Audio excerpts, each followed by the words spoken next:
Alex, I know you are happily married with two lovely little girls, but I'm curious whether back in the day, did you ever use online dating apps?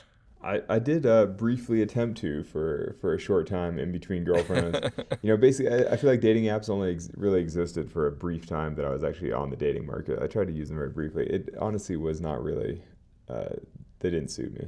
Was it because you were like in the middle of the desert somewhere, like at a climbing crag, being like, it's sort of hard to connect, or like what was the friction points for you in the online dating Yeah, the apps? dating apps, I mean, they just don't really scream. Like, I was basically a homeless person. I was living in my car.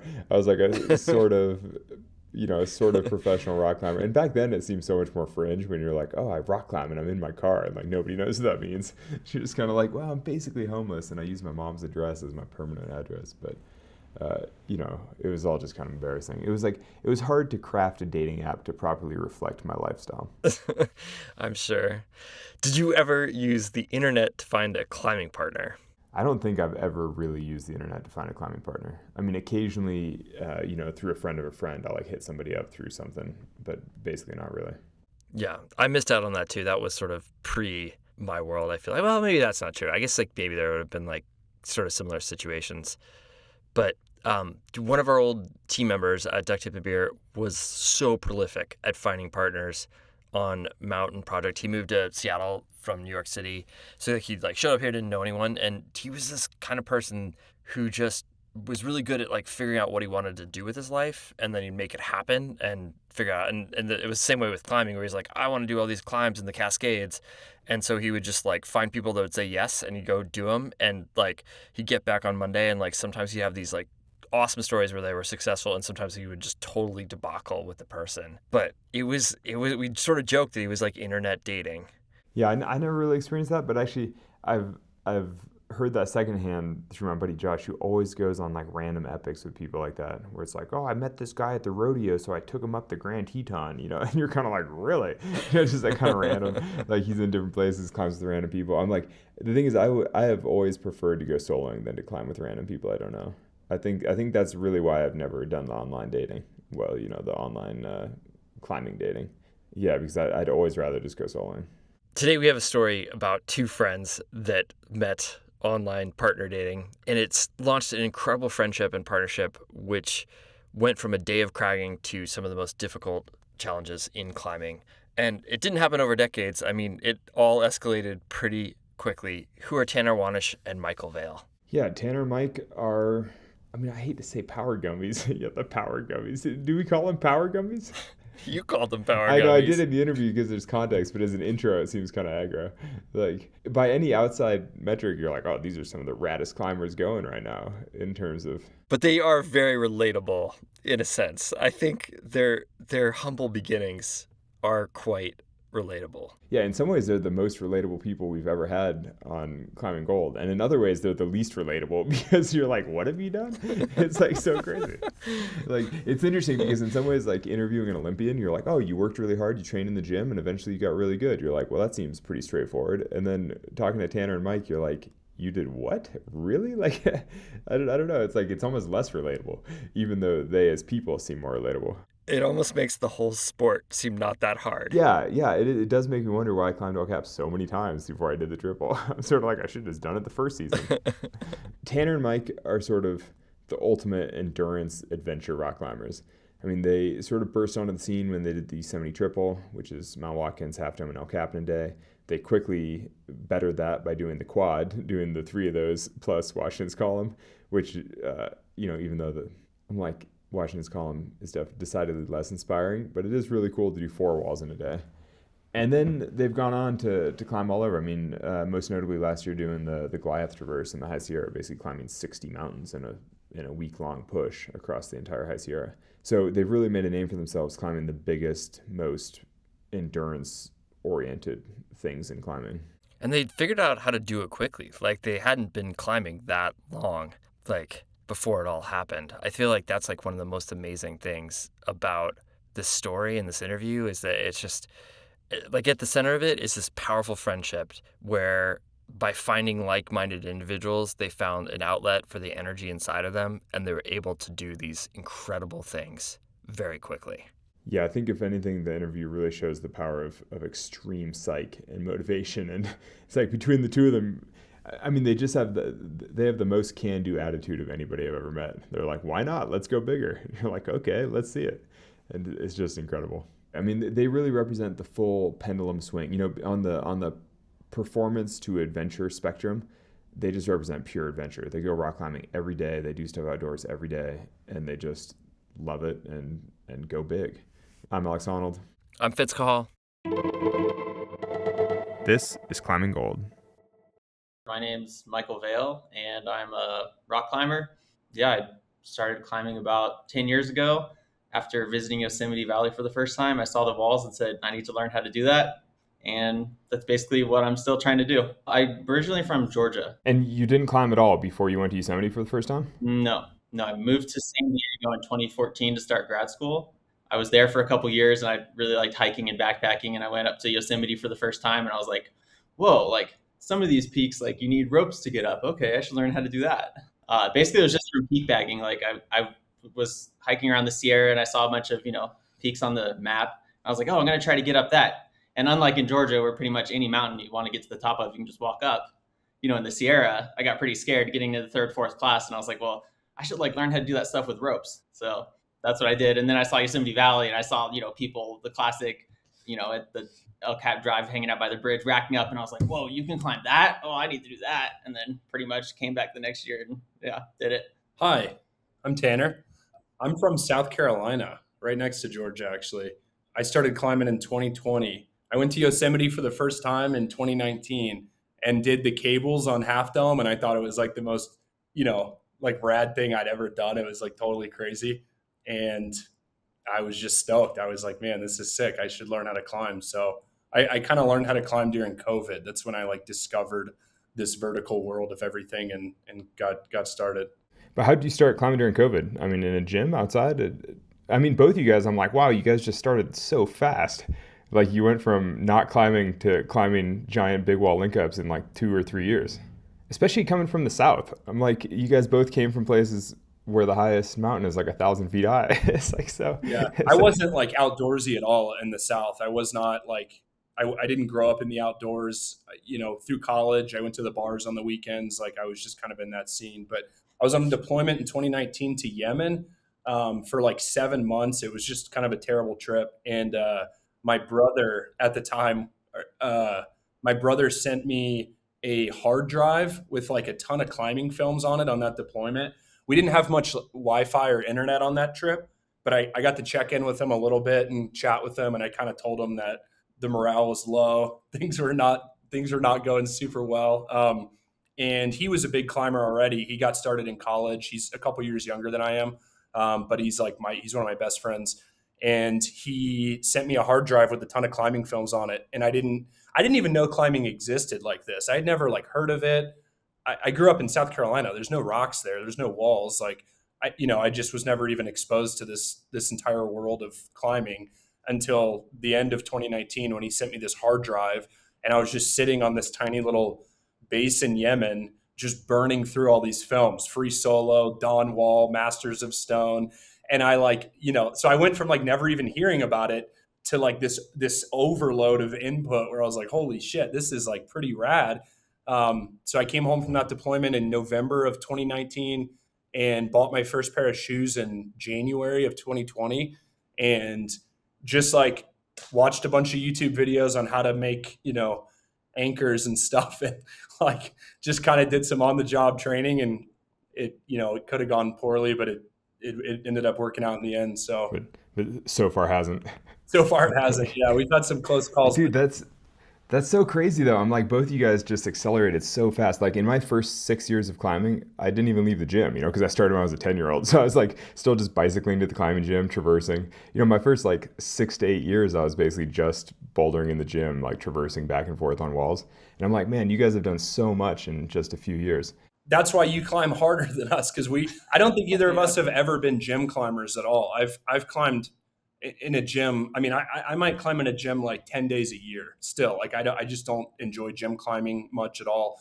And it sounds crazy to say oh yeah, you've only been climbing for 6 years and you've, this progression. but I feel like we've put in the same amount of time on real rock as a normal person climbing for like 30 or 40 years, just because it's all we do. So it like sounds cool to be like, yeah, only 6 years, but we're climbing like 5 days a week for years on end. So, I don't think the acceleration is that crazy. Yeah, I mean, if you spend 2 or 3 months in Yosemite climbing every day, you might climb more than someone in the Bay Area climbs in the valley their whole life. We'll be back with more after the break. I'm curious, Alex, whether you like the prep that happens before a big day out, like getting ready, like thinking about the gear, dialing it all in, like those sort of negotiations that happen. Yeah, kind of. I mean, it's always exciting when you're like, oh, I'm putting the gear on the harness, I'm getting everything in the bag just right. Yeah, just knowing that something consequential is happening the next day and you are getting ready for it. There are like totally some missions where what you're wearing can make the difference between success and failure. Definitely in the mountains, that is true. And in cold climates. And yeah, I mean, that's definitely true in a lot of places. Climbing big mountains are places where if you get wet and you get cold, it's kind of game over. You're going down. Yeah, exactly. You're going down. And so having the right layering, having the right, it's what one of my friends calls your action suit. And so you always go to the same kit because you know it will hold up in the mountains, basically. Summit Series is the pinnacle North Face product. It's what you want for big days. It's what you want for missions that have consequence. Discover gear designed to take you to new heights at thenorthface.com. So how did you guys meet? At what point, you're each sort of on your own path where you're like, I'm going to get into climbing. And it seems like you guys have had a super fruitful partnership. But so how did you guys meet and how did you start climbing together? So Mountain project. Yeah, Mountain project. One of the few mountain project success stories. Yeah. I was, it was about a year after I was climbing. This was at like March of 2021. And I just wanted to climb a lot, man. I just loved it. I was like in that honeymoon phase, where you're just like discovering all your abilities and experiencing this like new world where you're off the ground and stuff. And I just like could not get enough. And I was really burning through partners like pretty fast in the beginning because I just wanted like big days. I wanted to be out. You were the ultimate overstoked Gumby. That's like exactly the mountain project stereotype right there. You're like the dude who's just way overpsyched. Whatever you're picturing, it was way worse than that. It was like really embarrassing now to look back on. But I just like wanted full days. I wanted to climb until we like couldn't climb anymore. And I kept linking up with people who like would say they wanted a big day. And I think our ideas of big days were like two very different things. And, we would do like 6 or 7 pitches and they're like done. And I'm like, what are you doing, man? We have 6 hours of daylight. Like, absolutely not. So I was kind of churning through partners like that. And then I ended up putting up a post on Mountain Project that was just super dramatic. Like I said, like, this is a day that I would like to have. And if this sounds good to you, send me an email. And if this doesn't sound good to you, just filter yourself out and this won't be a good fit. What was the day you wanted to have? Oh, do you remember it wasn't even specific routes. It was like, I want to wake up in the morning and start at first light. And whenever our fingers are bleeding, rack up and climb another 20 pitches. And it was just Overstoker Gumby max. It was so ridiculous. It was so dramatic. Like, it was dumb. I would take my friends from grad school who are like kind of like gym climbers or dabbling in climbing out to talk heats and take them up the same 5.6, 5.7 multi-pitch every weekend. Anyone who would go with me who knew how to belay, I would drive them to talk heats and do the same moderate multi-pitches. But I wanted to like do more and go harder, and I would link up with random people sometimes, but like I was like, oh wow, this guy sounds like he really wants to like actually climb big things. And Dude, so it was like extreme online dating. Oh yeah, exactly. Now we're definitely in a relationship. So. And it's going well. Yeah, a couple years in. I mean, you guys are committed. Starting to feel serious. Yeah. So what were some of your first big climbing days together? We did the first day we linked up was in the Whitney Portal. I lived in San Diego. I was in the Navy, stationed in Coronado Island, just outside San Diego. And I was driving to the Sierra every single weekend. I would drive there on Friday after work and I'd drive back on Sunday, literally every single weekend for over a year. I put 55,000 miles on my van in 1 year. But I was just like so psyched because I was, I didn't know the Sierras even existed. And then I get to go there and I'm like, are you guys seeing this? Like, this is fucking rad. There's stuff everywhere. It's just like this big playground. And then, I start learning about routes and guidebooks, and I start collecting guidebooks, and I'm like, dude, I'm never going to get all this done. There's like too much stuff to do. But the Whitney portal was like a big hot spot for me, kind of like the Whitney zone in general, because it was the short. Because it was the closest big thing. Yeah. If you're driving from the south. Yeah. So we met in Whitney portal, and I remember we met the first night. It was like mid-April. We linked up that night, and I was like, all right, what time do you want to step off tomorrow? And Mike was like, oh, well, first light's at 5. So if we step off at 4:30, we'll be at the wall by 5, and we'll be able to climb this route and then this multi-pitch. And then we can, traverse over and do this multi-pitch. And I was like, oh my God, I found my match. Like, this is so rad. So love at first sight. Yeah. We went to the Whitney portal. We did what did we do? No Country for Old Men, the Becky route. What else did we do? Just a few of the classics there. Yeah, Bony Fingers, like a bunch of of the multi-pitch stuff there, and we climbed like, I don't know, 20 pitches that day or something, and it felt like I finally took the governor off, and I was like, oh man, now we're really tired. This is sick. So it was super rad. And then the second time we ever linked up was later that year, and we did the nose as like our first wall, and like epic, about as bad as you could without actually failing. We did top out, but we ended up climbing for like 50 hours nonstop. Yeah. We hauled the entire wall, and we never stopped climbing because there was this big storm coming in that was going to like shut the season down at the end of it was like beginning of November. And we were just so overstoking, man. We were like, well, we want to climb the nose, but the storm is coming in. And we didn't know how to we learned how to aid climb and haul on Pine Line as our first pitch of the nose. I'd never aid climbed. I'd never hauled, like nothing. And I'm sure that if somebody saw us like doing that day, they would have surely thought that these guys are just practicing. They're obviously not going up the nose, but we just kept climbing and like kind of learned as we went. Did you guys have multiple days worth of stuff? Like, were you planning on a multi-day ascent of the nose, or were you just hauling like a big day bag? Happens. So I was in the valley in a Upper Pines campsite, and Tanner was driving in. We were going to start the nose the next day and do it in 4 days, just a normal thing.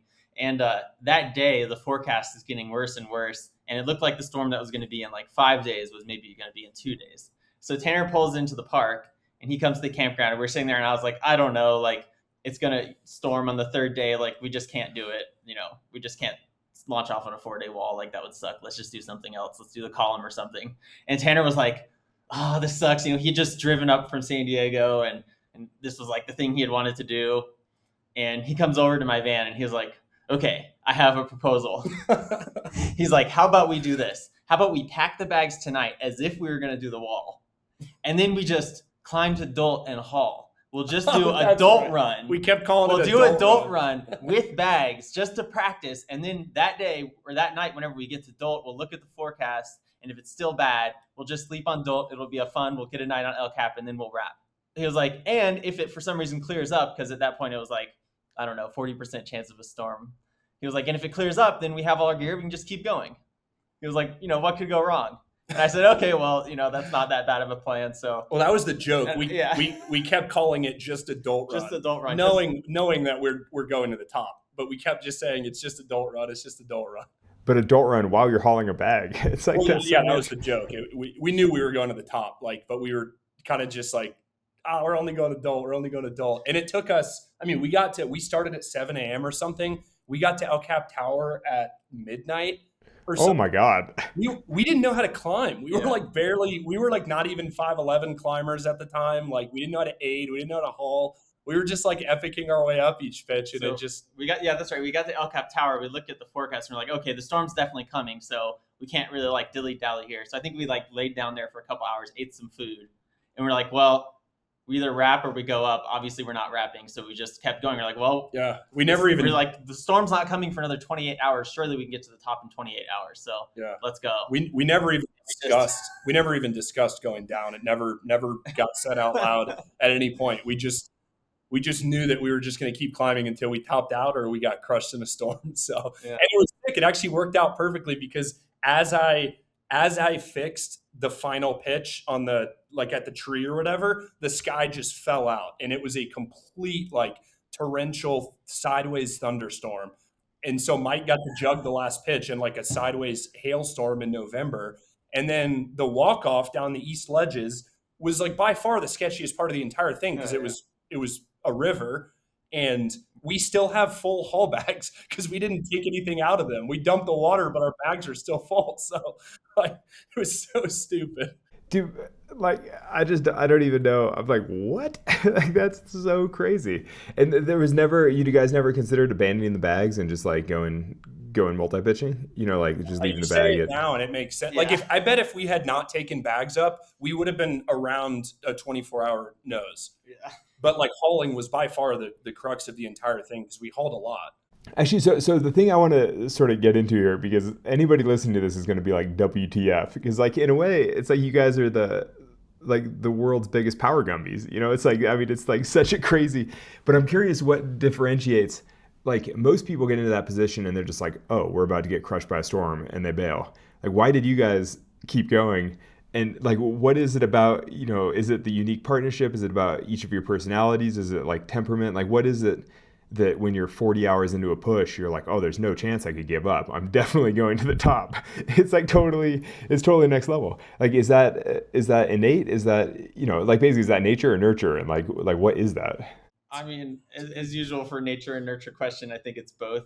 I mean, I think whenever we're up there and we just like decide to do something, there's definitely different types of decisions. One is like, oh, we're going to go out sport climbing and climb a few pitches. And the other is like, we're going to do this thing, you know, whenever you just fully commit to something and you start on the ground and you're set on doing it, there's just a certain way to commit where you can't quit. Like it's not even an option. Is that true for for each of you guys in other avenues of life? Like if you commit to doing a thing, are you doing the freaking thing?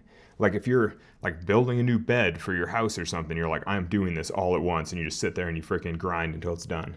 Or is that unique to climbing? I told Mike yesterday, we have our first kid due in 5 weeks now. Oh, congratulations. That's exciting. Yeah, thank you. And we were putting the crib together last night and handmade dinner, and she was like, dinner's ready. And I didn't come down for 2.5 hours after it was ready because I couldn't get this fucking crib together. And it was driving me insane. And I was like, but I think that's just like a nature thing. I don't like to sit down until the work is done. Like I had, that was definitely ingrained in me quite a lot as a kid. I got on my college class ring, I got engraved on the inside. You get like a little one line or whatever. I got work before play engraved on my ring because that's what my dad like drilled into my head is like, you get your work done first and then you can go play. And that's just always been like kind of an ethos that I try to live by. Because then when your work is done, then you really can play. You really can like let loose and go all in on like the fun of it and not stress about the stuff you have to do later or the unfinished task or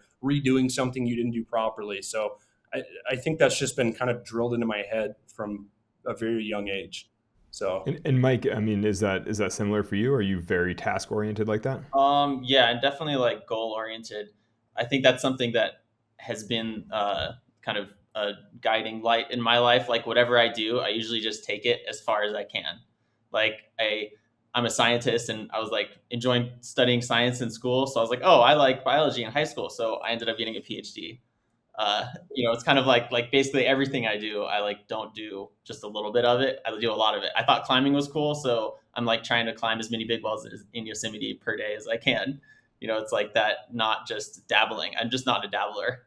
Yeah. It's like you guys both are basically incredibly high performance addicts where you're like, you're just addicted to a thing. You're going to do it like all in, all the way, but in a very healthy, like, it just feels like, it feels so good. You obviously understand this. It feels so good to be a part of a high functioning team.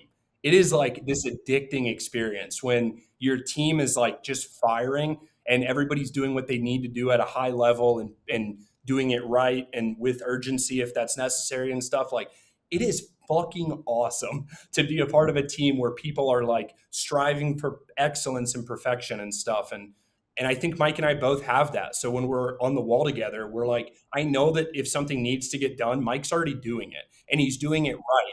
And he's doing it right before I even have to like mention it. It's already getting done. And like, you know, and then when you climb with other people who are more casual, I get a little irritated sometimes because I'm like, why aren't you doing this thing that I don't have to ask Mike to do? Like you should be doing this thing, you know?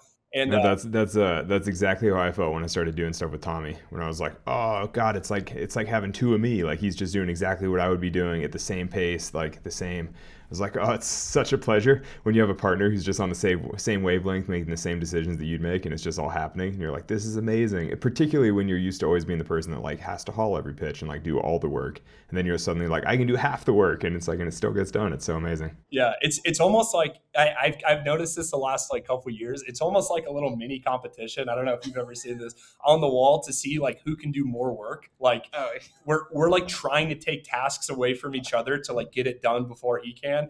And it just makes for such a pleasant experience because you can just focus on like the climbing and not all this other shit that is like, you know, all the little logistical hurdles that you have to jump through to actually like get to the climbing. It's such a joy. It's really fun.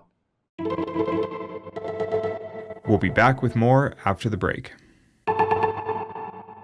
Do you feel like your kids have a breakfast window? Like our kids, like if we don't feed them between the hours of 7:30 and 8:15, it all goes haywire. They're even older too. Like it'll all go haywire. I don't know. My wife definitely feels like there's a window for the kids to eat. I don't know. I don't know if I totally subscribe to it, but I just let it, I just let it play out. Yeah. I was psyched to hear that Kodiak recently added homestyle waffles to their lineup.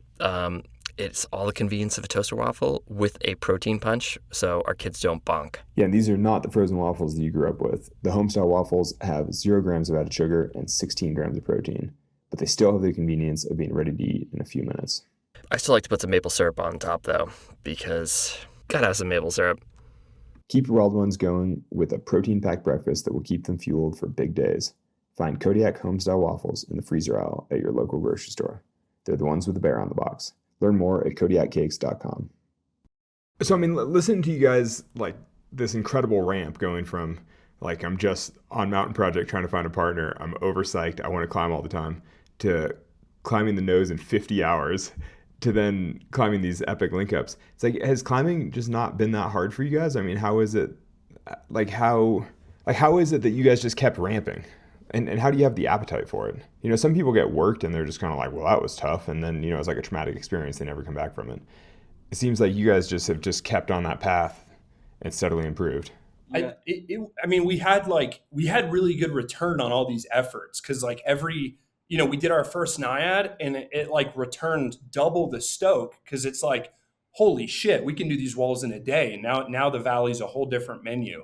And then you do, the double and it returns all this stoke back where it's like, oh, we can do multiple walls in a day now. And it's like every time that we were able to incrementally step up, it just opened up another menu of options for the Valley. And it's like, how could you not be psyched on that? It's like, I always tell climbers after you do your first Naiad, there's no more big walls. There's only multi-pitches. And like, that's how it felt in the Valley. Like after we were able to kind of figure out that we can do this stuff a little faster, we can just do so much more, and you can get creative with the way you're linking stuff up. And, it just opened all these new opportunities each time we were able to step up our achievements or whatever. And Mike, can you tell me the ramp basically? Like how quickly did you guys go from just doing the nose in a day to doing the double to doing the triple to doing the quadruple?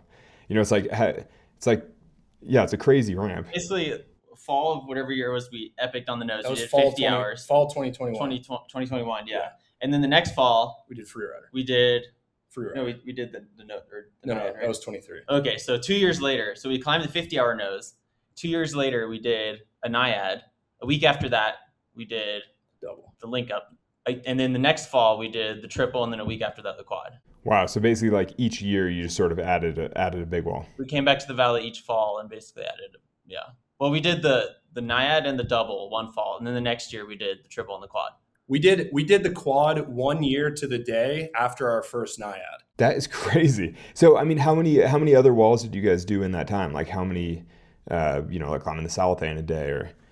Oh, we did the South. Like, yeah, we did the Southland a day. Or like how many times did you climb the nose in a day by then? 3. Not very many. The quad, we showed up to the Valley to do the triple. We did each of those 3 routes one time. We took like some days off, and then we did the triple.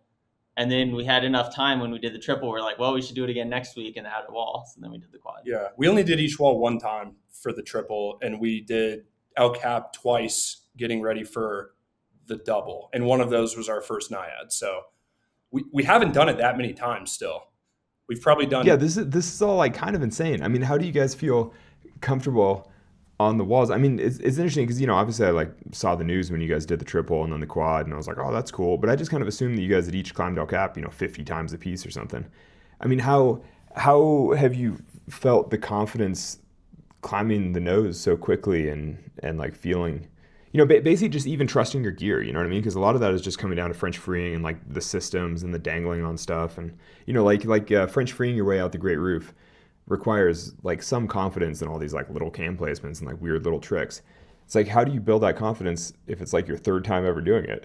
Well, it's not, I mean, we climb a lot. Like we climb a tremendous amount, and we're primarily almost exclusively trad climbers. We've been trying to climb more sport recently to get stronger. But we do mostly trad climbing. And so, I think to this point, we've only done maybe 8 Naiads together ever. But there's thousands of pitches in between those, like where we're plugging cams and stuff, and we're taking whips, and I trust the gear pretty well at this point. The nose is like 5'10". Most of it's 5'10", so it's like not that crazy. And the other thing about the link ups is like, you said, oh, climbing it that fast, but like, as you know, we're not climbing it that fast. Like a 5-hour nose, that's 2.5 times the record. So, just like a marathon's been run in 2 hours. If someone runs a 5-hour marathon, you're not like, wow, you're so, it's more like, oh, good for you. You got off the couch, which I don't know, maybe it's not exactly analogous, but it's like we're going 2.5 times the speed limit per se. Yeah, but still climbing a 5-hour nose is still kind of hard. It's like, I mean, I've climbed the nose many times in many styles, and you're right that the difference between doing 2 hours and doing 4 hours and doing 6 hours feels like a tremendous difference. But doing a 6-hour nose still feels like you're doing something. It's like it's still pretty hard. And and like a 5-hour nose would have been the speed record in like the early 2000s or late 90s or something. You know what I mean? Like it's still like not that far off of cutting edge, like sort of the last generation of speed climbing. But actually, so I'm kind of curious, and I think, don't take this the wrong way, don't be offended or anything, but I kind of think that what listeners will be interested in is just the fact that you guys have achieved so much without having that high of a free climbing grade, or like without bouldering that hard. And particularly because people listening to this podcast, we interview a lot of Olympians and like all these people who are like on-sighting 514 routinely and whatever. And yet you guys have achieved things in climbing that in a lot of ways are actually more inspiring, I think, to the casual climber. The idea of climbing all the biggest walls in a day, you're like, that's awesome. Like, who wouldn't want to climb all the biggest mountains? Like, that's sick. Because most people don't really care about on-sighting, like a very hard route versus a slightly hard route versus an easy route. It's like all just climbing. But so basically, would you guys mind breaking down like actual numbers? Like, how hard can you boulder? How hard can you route climb? Like, how hard have you on-sighted at the Sport Crag? And I know it's going to sound embarrassing, or I assume it's going to be sort of embarrassingly low compared to Olympians, but I just, keep it in the context of the fact that you guys have done the biggest link ups that have ever been done. So it just goes to show that it doesn't require training in the gym nonstop if you want to have huge adventures in the mountains. So yeah, break down some numbers for us if you don't mind. Yeah. Well, Mike's always been typically like a letter grade stronger than I at just most climbing in general, which is actually kind of nice because I am very performance driven. And I think if Mike was a lot stronger than I was, it would just feel kind of hopeless to like keep up with him. And if we were climbing the same grade, there wouldn't be this like little competition between us to like, beat the other one or climb something the other one doesn't. But it's like just the perfect amount to where like we're able to kind of have this like fun competition between us of like who's sending our project, because we always project generally the same stuff, the same pitches, the same routes. Like we're very similar in the stuff that inspires us. So, but we don't boulder at all ever. We've been bouldering have we ever been bouldering together? I don't think we've ever bouldered together. I don't boulder around Camp 4 a few times. Yeah, I don't boulder. I don't boulder at all. I just don't. It just feels like such a chore. It just doesn't inspire me at all. Like I need to boulder. I would be a stronger climber if I bouldered. I would be way better. Everybody I know that boulders is a strong climber, but it just feels like such a chore, and like it doesn't really get me psyched to go climb, some like 6-foot rock. So, yeah. But what sport climbing? I think we're on-sighting 12A pretty consistently right now. are breaking into the 13s very gradually. Like, have you each red pointed 13A? I did Excelsior and Owens River Gorge, which I think is 12. That's 12D. Yeah. Yeah, I won't take 13. So no, I haven't. I've done a handful over the years, but the thing is, I'm like, actually at this point, the nose is the route that I've climbed more than any other route, even a single pitch route. Like if I can send, if it's a 13A or a 12A, I'll try it a few times, and if I don't get it, I'll like move on. But I'm like, dude, that is crazy. So both you guys can climb roughly 13A-ish. You basically don't boulder full stop, and you've climbed the nose more than any other route. It's like, it's just so different than anyone else like literally anyone we've talked to for climbing gold. Because even the people who trad climb hard that we've talked to for various things, they all come from sort of like a performance background. It's like, I think you guys are the most pure adventurers that we've ever talked to, just coming into it. Like, we want to climb big walls. Like, we're just going to climb big walls. And I think that's really inspiring for people listening, because they're kind of like, oh, it's a good reminder that if you want to do a big thing, just go and do the big thing. Like, that's you don't have to be exactly a it. Yeah. That's exactly what we say that all the time. Like, just go do it. What are you waiting on? Just go. And if you fail, like, stick. You have a baseline. You know what you need to work on. Like, who fucking cares? Just go try.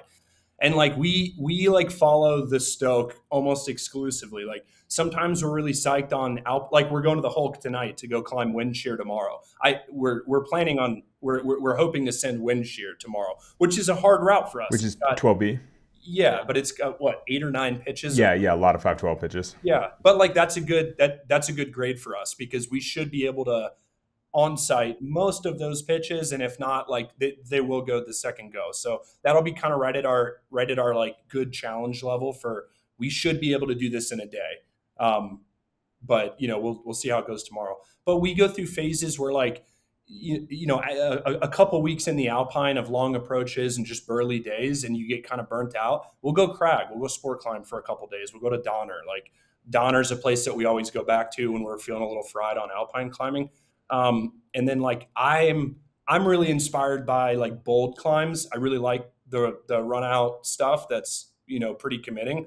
Like I can say beyond a shadow of a doubt, Mike and I are the weakest climbers to ever climb the Backer Urian. Not even close. Like because we had no margin. We're like barely climbing. I think 512. I think at that time, we had like only done a few 512s each. Yeah, and we went ground up. That is so crazy. And like, were you guys gripped? I mean, how scary was that? Absolutely. Oh yeah. Yeah. I'm bare. Like there is plenty of routes at 11C or whatever the second pitch is that I wouldn't on site, but like. Well, to be fair, I actually thought that second pitch felt more like 12A or B or something. I was like, I don't know how many things have broken over the years or what the deal is, but I was like, this is pretty freaking hard for 11C. Like, it's kind of crazy. We set 11 plus for the second pitch, but all of 11 plus for sure. Yeah. It's so hard. Yeah. So, but like that stuff is inspiring to us. Like, we were super stoked on that, and we did a little like 2-week ramp up in Tuolumne, just climbing knobs, and we climbed a bunch of other R-rated stuff that was a little easier and tried to get our head on, and like that had us like so fucking psyched that season. Yeah. And then right after that was the quad season. Yeah. And then right after that, we went to the valley, we did the triple and then the quad. It was like such an awesome fall in the park, and it's inspiring. Dude, I just can't get over it. I'm like, God, that must be so scary if you've only climbed a handful of 512s. Like, I mean, just for context, I mean, I don't know, I've climbed like 1,100 513s or something, like literally like more than 1,000 like 513s and up or something. And so I go up a route like that, and I'm like, oh, this is kind of scary, but I've got a pretty good margin where I'm sort of like, oh, I'm pumped, but I should be okay, because I've been climbing like that forever. And then I'm like, God, if you've only done like a couple routes that are harder than that, like that is so committing. Yeah. But like that was why it was so fun, like, and engaging. It was scary as shit at the time, but like, if I was climbing 515, like it would have been super casual, So like, I mean, a couple of people recommended. They're like, oh yeah, a good way to do it is you send peace and then you go do the BY. So it feels yeah, exactly. That's exactly what I did. Kidding? Like if I sent peace in my life, that would be like wild. Yeah. Dude, Fitz just wrote that it's like you guys took a Masters of Stone VHS and snorted it. And I'm like, that is exactly like, dude, you guys are like the embodiment of the new school Masters of Stone. It's seriously like you snorted the VHS and you're just like, here we go, get some. Yeah. We see Eric Perlman at Donner all the time. And every time I see him, I'm like, dude, one more, just make one more, man. Like, bring it back. We need that kind of stoke back. Could you break down the quad for us? Like, I don't know if listeners would understand. I mean, most people don't even totally know what the triple is in Yosemite and what the walls are and everything. Can you explain what you guys did with the triple and then what you did with the quad, and just give some of the numbers, like what is the quad in Yosemite? Yeah. Well, yeah, maybe just like quickly saying what the Triple Crown is, because that's something that's been around for 25 years now. And that's the idea of climbing Mount Watkins, Half Dome, and El Cap in a day. And many parties have done that over the years. And we kind of, after we did the El Cap Half Dome link up, we saw the triple and we were like, oh, that's like an inspiring thing. We should do that. So like I said, we came back the next year and we did that. We started on Mount Watkins. We climbed that. We went and climbed the nose, and then we climbed Half Dome. And we did it. It took us, what was it, 17 hours? How long did the triple take? 1750. Yeah, so we did it in just under 18 hours. That was the speed record on the triple, right? Or is that? Yeah, but the triple's not a speed record. I hate, both of us like hated how that got reported. Like, these guys beat Honnold's record or beat Brad's. That annoyed me, because I was like, a solo record is totally different than a freaking simul climbing record, where I was like, I hate that kind of like misreporting sort of thing. And it's not a speed record. People are doing it for completion. They're doing it under 24. Yeah. Though to be fair, that's still pretty fast though, because most people do it in like 22, 23 hours. Doing it in 16 or 17, you're like, oh, that's a pretty good margin. I mean, that's like, I can see why you thought you should add another wall, because you're kind of like, oh, we still have 6 hours in the day or 8 hours in the day. Well, so the genesis of the quad idea, I was talking to Adam Peters from BD about some support from Black Diamond going into this season. And they had sent me some gear prior, and we were talking about joining their ambassador team, which I'm on now. And he was we had like an hour phone call that day. And near the end, he was asking like, what are some of your big goals in the next 5-10 years or whatever? Like, where do you see yourself? And I told him that I had this idea that based on numbers, based on times and numbers for different walls, it should be statistically possible to add a fourth wall to Yosemite or to the triple. And he got amped. He was like super psyched, like, dude, that sounds so cool. And I was like, yeah, okay, rad. That's like confirmation that like that, I'm like psyched on this. And, but I told him like, this is for down the road. We hadn't even done the triple yet. So like, I was like, this is down the road, maybe like 5 years, when we're stronger, we'll come back, and this could be some big like thing down the road or whatever. And then that season we went into we did the triple, and we had in the back of our mind, we were saying, if we just smoke this triple, we're going to run down Half Dome and do Washington Column after. And then we did the triple with over 6 hours of time. And we looked out at Washington Column from the top of Half Dome. We were like, no fucking chance are we running down there right now and doing that. So we, I don't know, the triple kind of felt like it was very anticlimactic, because it just went really fast. And then we didn't do what we said we wanted to do. So it didn't really feel like a big victory afterwards. So how did you rally the psych though? Because often you do something giant like that and you're sort of like, I did something, I'm proud of myself, and I'm going to chill for a minute. I mean, to go again the next week and to do it again but better, you're like, oh, that's a tremendous well of inspiration. You're sort of like, okay, let's do it again but better. Yeah. Well, Mike had the good point where he was saying that like, this is as prepped as we will ever be ever. Like, we just did the triple. We already like it's, it's as fresh as it could possibly be. We know we're fit enough. We know these walls really well. Our times were like way faster than we expected on all of the walls. And he was like, let's just do it again next weekend. And so when you did, were your splits faster the second time? Like when you did the quad, were you faster on the triple? Yeah, on all of them. Yeah. Every wall was faster on the quad. Yeah. You guys had only climbed the route twice and you basically set the speed record. It's like, how are you able to move that efficiently? Well, I think part of the speed record for Watkins is it's way out there.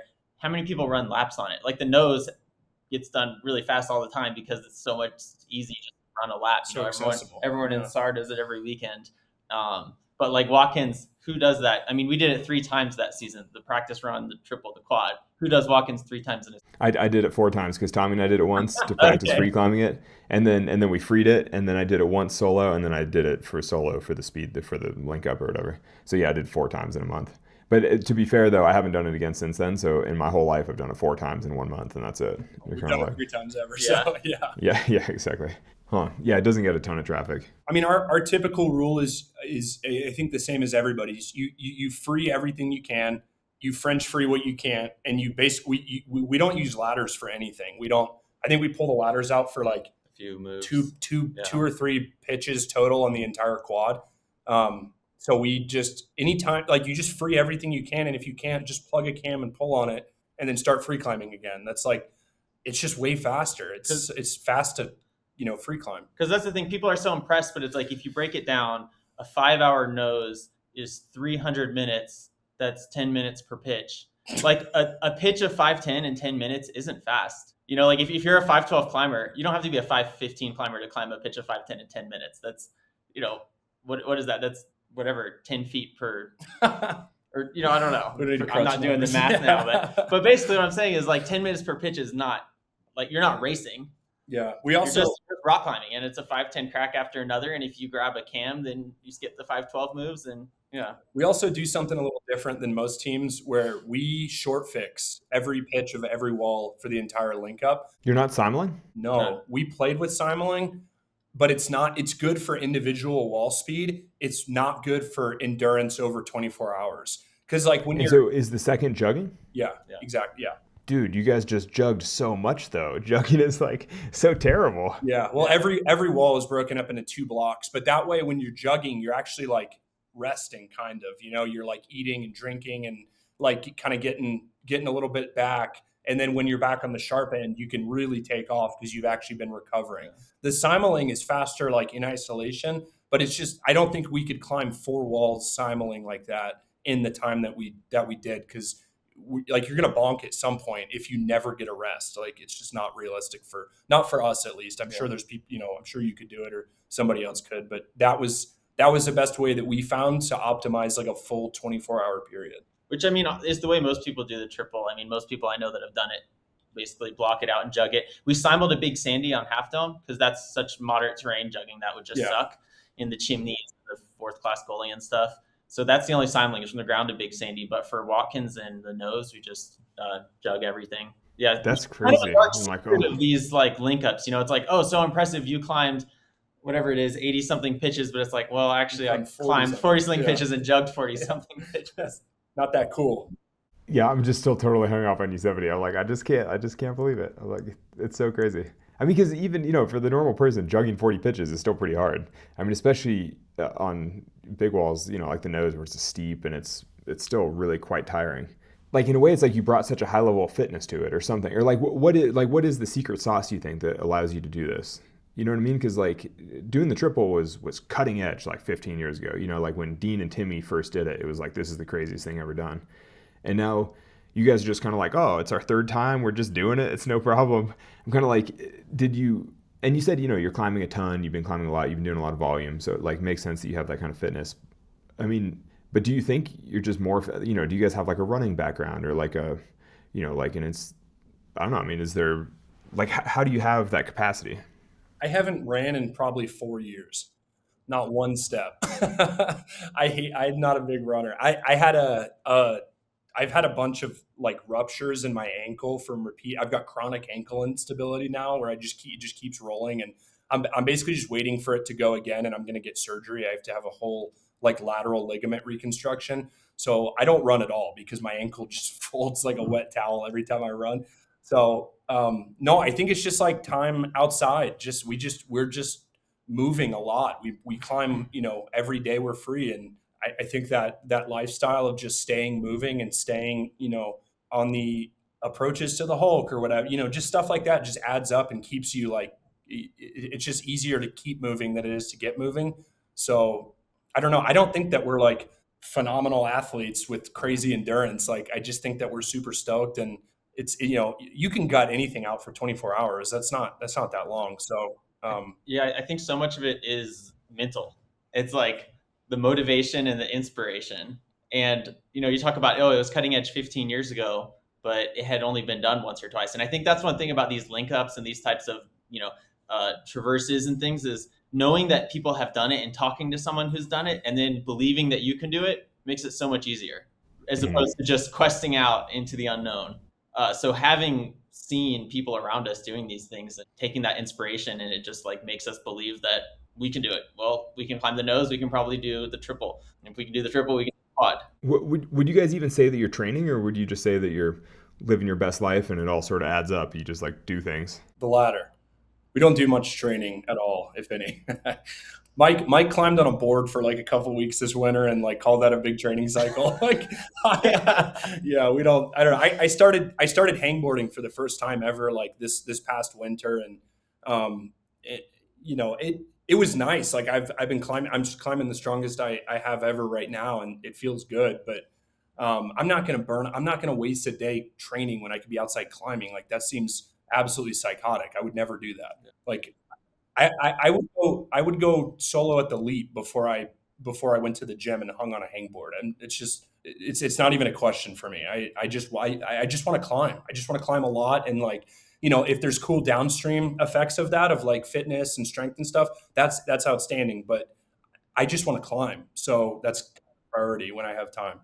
Can you guys talk about doing the Goliath Traverse? Was that last year or the year before? Last year. Was that last summer? Yeah. Yeah, so I mean, talking about climbing, I mean, that's like the ultimate endurance or like, stamina fest. I mean, so how long did you guys spend on the Goliath? I mean, we interviewed Vitaly about, his sort of creation, like making the Goliath. But what inspired you guys, and then give us some details, like how long did it take, and how did that compare to these other tremendous linkups that you guys have been doing? Well, I can say it's kind of, I mentioned that like I got into climbing just hiking around the Sierra and seeing these peaks. So I think for me, like whenever I first saw that Vitaly had done this, I thought it was the coolest thing I'd ever heard of. Because whenever you're in Bishop and you're looking up at the skyline, there's just endless granite peaks up and down the Sierra crest. And the idea of hiking up a trailhead and climbing every single one and then hiking back down would take a just lifetime. Blew my mind. And I had that issue of The Alpinist where he wrote his report of climbing the Goliath on my nightstand for like 2 years. So fast forward a few years later, Tanner suggested, he was like, dude, we should do the Goliath. It was actually the day we did the quad. We were walking down from the quad, and Tanner was like, we should do the Goliath next year. And I thought about it, and I looked at him. He had asked me what he had thought once before, like, oh, maybe we should do the Goliath. And I'm like, yeah, that'll be funny. Maybe. And we're walking down from the quad. He was like, so next year we're going to do the Goliath? I was like, absolutely. Yeah. Yeah. And so what did that take from you guys? Yeah, I trained a lot for the Goliath, specifically a lot of uphill work. Like I was really fit going into that for alpine fitness and stuff.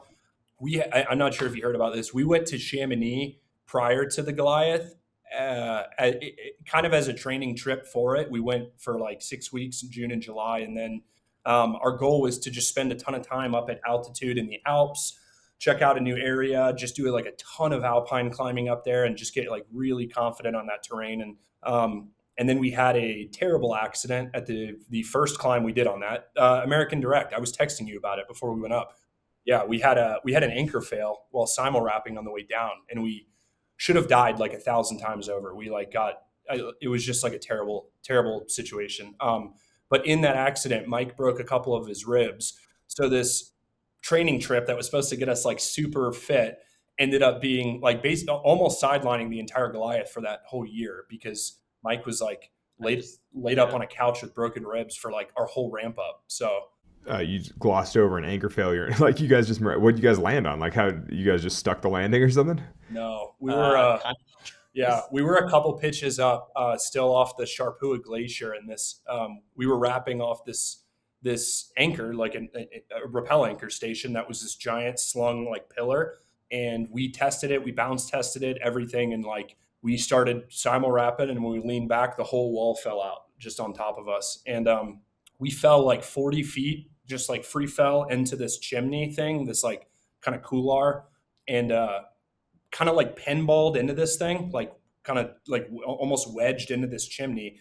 And Mike managed to come, I have no idea in a million years, he managed to like self-arrest in this chimney that he was like pinballed into. And then I landed on him like straight from 40 feet. And that's what broke his ribs when my boots went into his back. And then, the giant several hundred pounds of granite that we're attached to should have just ripped us out of that immediately. But when it was flipping, it managed to like untangle from the anchor. It caught tension at just the right time that the slings all pulled off the top of it, and it fell 500 more feet to the glacier, and that should have been us. But I mean, I remember whenever I felt something hitting my back, I just kind of realized somehow in this, slow motion, I'm dying 6 seconds. I like realized I was in a chimney and I just pushed my feet as hard as I could into the wall. I like ripped all the skin off my back and I basically just like full chimney stopped.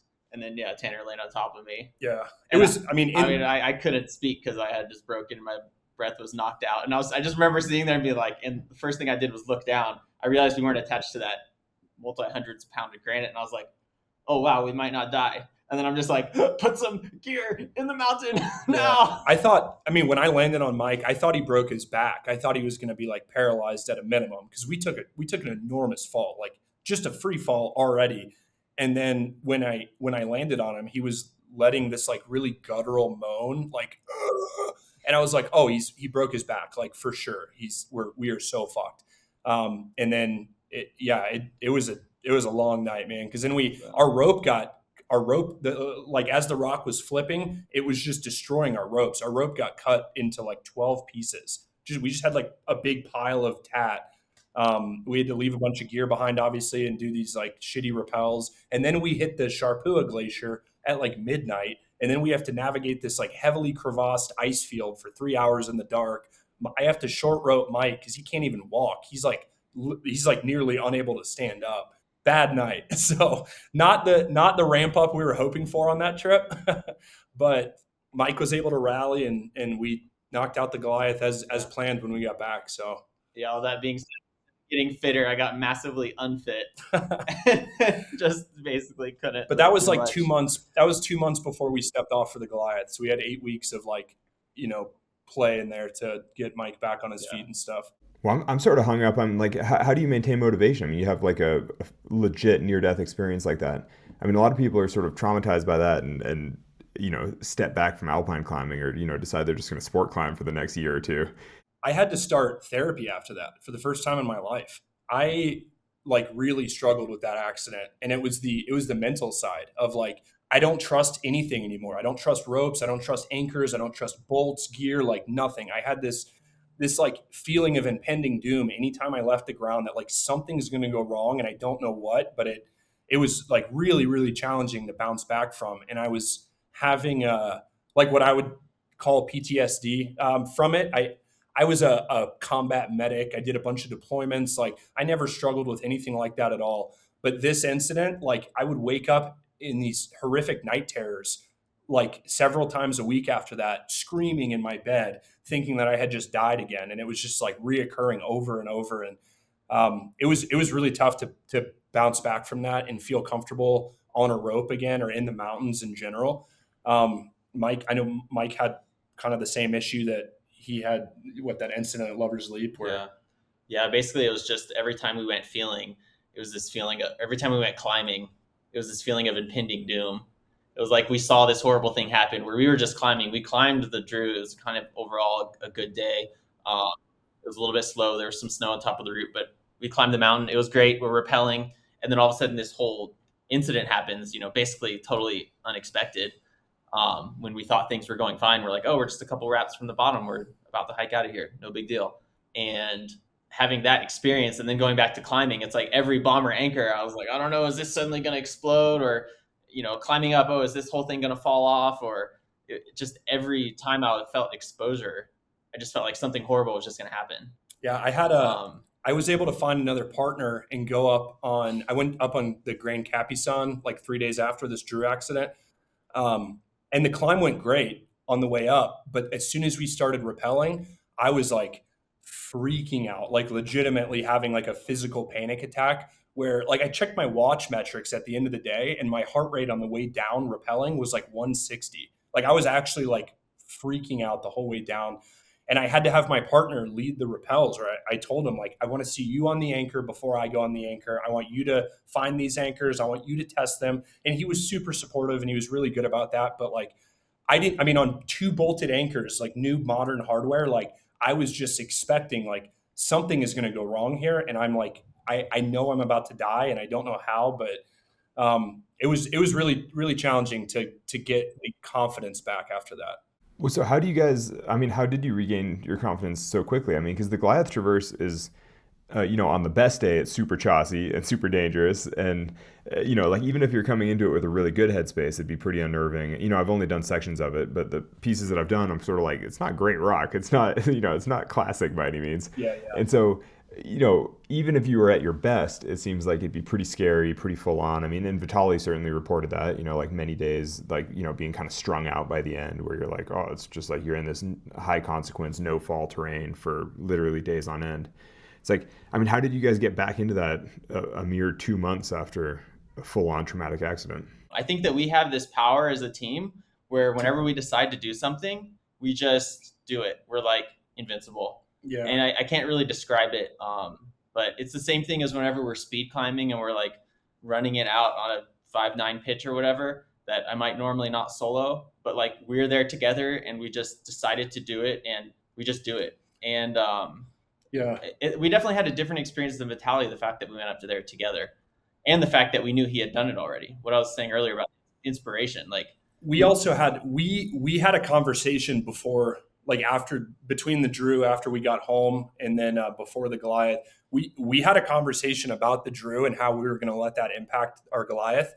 And we decided we're just going to put this back in the box and we're going to deal with this after the Goliath. Like it, and I think, that's obviously like not very healthy, but like, I think we're really good at compartmentalizing. And we actually said out loud, like, put this in the box, act like it never happened. We will deal with this after. Because if we just don't have time. We don't have time to process this right now. And for better or for worse, we did successfully just put it in the box and we didn't let it affect us. Then I had to start therapy after the Goliath. So probably not the best idea. Is that a tactic you learned in the military? You're like, conceal, don't feel. Yeah. I mean, compartmentalizing. Yeah. It's like, it's a really useful tool. I mean, it is kind of funny because like I'll go sport climbing and I'll be, the bolt will be 2 feet below my feet. And like, I'm scared. I'm like scared of falling. But then the next day we'll go speed climb the nose and we can do 100-foot runouts. And it doesn't even I feel no fear at all. Like no part of me is scared in any capacity. And I don't totally understand how that's possible, why I'm able to turn that on and off like that. But like we can go do rated R, rated X routes and like feel comfortable there. And then I still am scared to take falls while like cragging. So like, I don't know exactly the psychology behind that, but we do have the ability to like, lock in and say like, okay, we're doing this today and actually do it, which is cool. Yeah. I mean, to be fair, I experienced the same thing. I mean, I think that is a pretty universal thing in climbing that like, even if you can do hard solos or hard, run outs and link ups and all that stuff, it's like, you still get scared at the sport crag sometime or, on a highball boulder, you're still like, oh God, I'm going to break my legs. It's like climbing is just fundamentally scary. It's like everybody experiences that to some extent. But so I'm curious, Tanner, earlier you mentioned that you love the feeling of being part of a high performance team, like basically like when you and your partner are just sending, everything's dialed, everything's clicking. And it's like, obviously you were in the military for, actually, how many years were you in the military? You served for like multiple tours. And so, yeah, so for 9 years you were part of an elite team, basically. You can see how that would spill over into the climbing life where you're sort of like, oh, I'm used to working in a team. I'm used to, sort of being part of this high performance environment.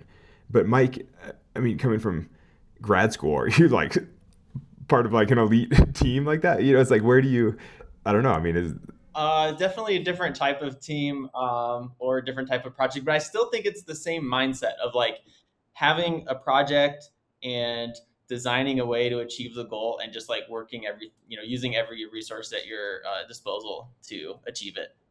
So in a way, I don't know if it's that I developed those skills because I was a scientist or Tanner developed those skills because he was in the military, but I think we both have that kind of aptitude to just work ruthlessly towards a goal. And I did apply it in science and, definitely sounds applicable in the military. But now that we're together doing these climbs, we're like totally on the same page at like how we apply our just like mission oriented mindset to just whatever, like the Goliath, we decided we were going to do it the year before we did it. And then we had the accident in Chamonix and we did talk about it. Like, is this something we still want to do? Are we still psyched?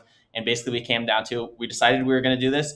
I know we're able to do it. We're each able to do it separately. We're able to do it as a team. This is the decision we made. This is the goal we laid out. So let's just do it. And we just did it. And that same mindset came into play a bunch on the actual Goliath also. Cause by like the 6th day, like we were so over it. Like I would have paid $1 million to just be like teleported off that fucking ridge line. Like both of us had days, we had good days and bad days up there each individually. And yeah, toward the end of it, our motivation switched. This is something that Mike said previously. Our motivation switched from like, initially we wanted to be up there to do a rad thing and experience the mountains and have like the ultimate High Sierra tour and, just like have that experience. And by the 6th or 7th day, we've had the experience. I'm good. Like we're totally good. And now we're doing it because we said we were going to do it and we want to complete a goal that we set. But the motivation switched entirely by the end of it to like, now we're just doing it because we set a goal and we want to complete it versus having this experience or anything like that. Like that was all, those boxes got checked early. So can you explain why it was so sucky? Like what about the Goliath is so hard and so psychologically challenging? Basically, you wake up in the morning and you start soloing choss, and then you keep doing that all day, and then you go to bed, and then you wake up and repeat. Along the way, you're like on a cool peak where there's like some really good rock, and you're climbing a cool hand crack. And then you climb the cool hand crack, you get to an awesome summit, you look down the other side, and you have to down climb 1,000 feet of choss. So yeah, it's basically just soloing choss all day, every day for a few days is fun. And then after 5-6 days, it starts to get a little old. How long did you guys wind up spending on the traverse? 9 days. We took one 0 day at Bishop Pass. Oh, cool. You just chilled. Yeah. But Vitaly did it the way he did it. He's like open about this. He wanted to make it kind of as hard as he could. He wanted to see what he could do. We weren't trying to do that. We just wanted to do it. So we hiked in a cache a couple days before we started to Bishop Pass. With like extra food and some like supplies in case we needed it, extra ground pads, stuff like that.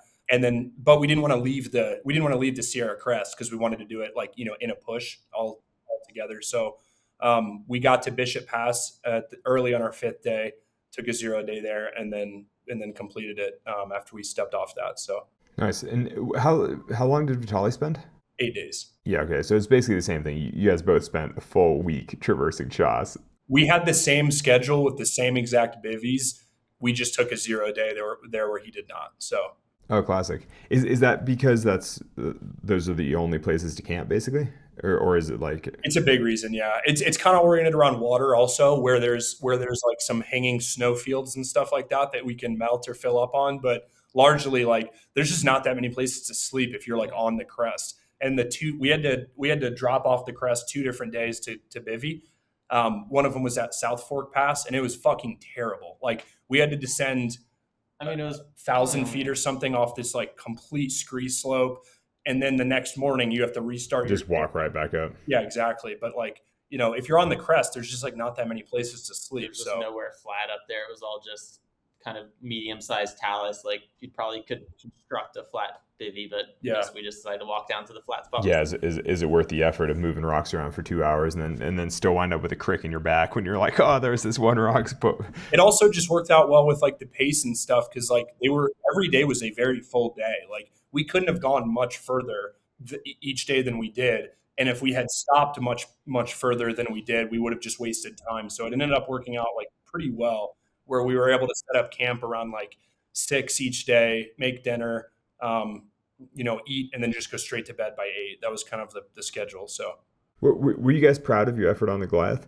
Because I feel like afterward you guys did some interviews where it was hard to tell if you were proud of what you'd done or if you were sort of like, oh, we got away with something and it was a little too sketchy and it's not what we were hoping for.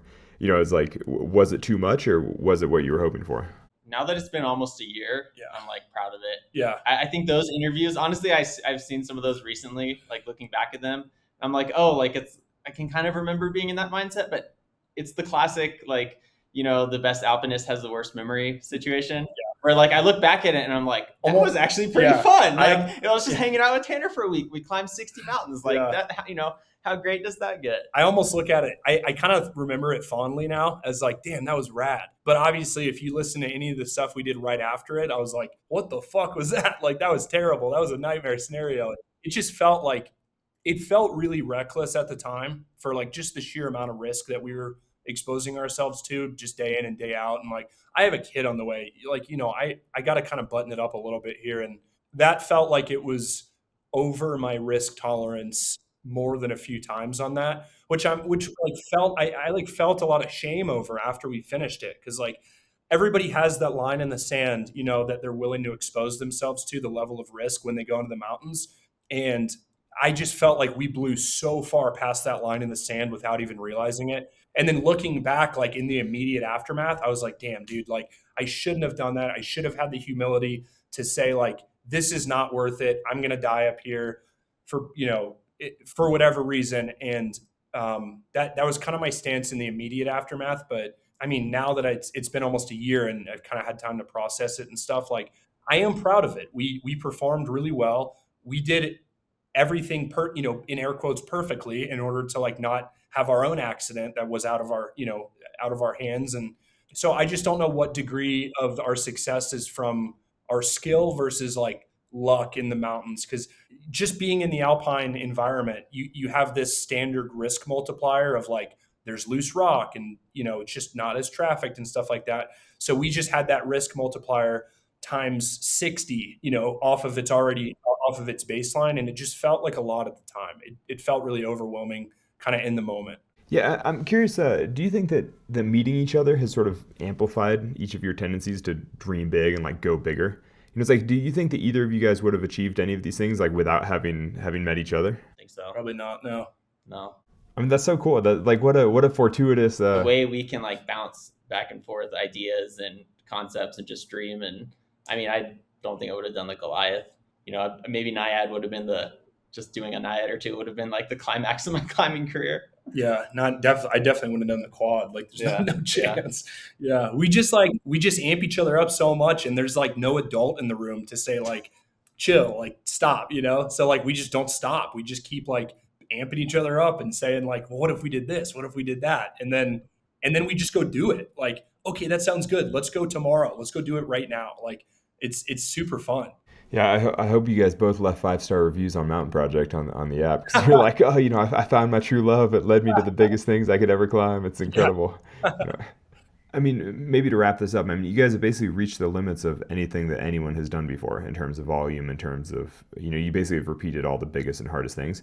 I mean, so now the obvious step is you gotta, you know, what's your masterpiece? I mean, the quad is obviously a step, but it's like, it's not quite like redefining. I mean, you know, it's a step for sure, though. But, you know, I mean, are you willing to talk about any other big goals or dreams or aspirations, like things that you think you can sort of uniquely contribute to the space? I totally understand if you don't want to throw out any things, but if you have any good ideas, let's hear them. Yeah. We've got a bunch of like small, like big things, but not anything groundbreaking. I think the big stuff that we have on the radar for like down the road a little bit, I don't think we're sharing publicly quite yet, but you know, if everything goes well, you should hear about it eventually. And is that stuff that's like new, like bigger, different scale, different thing? Yeah, it'll be big. It would be bigger than the quad and the Goliath. So. Oh, I can't wait.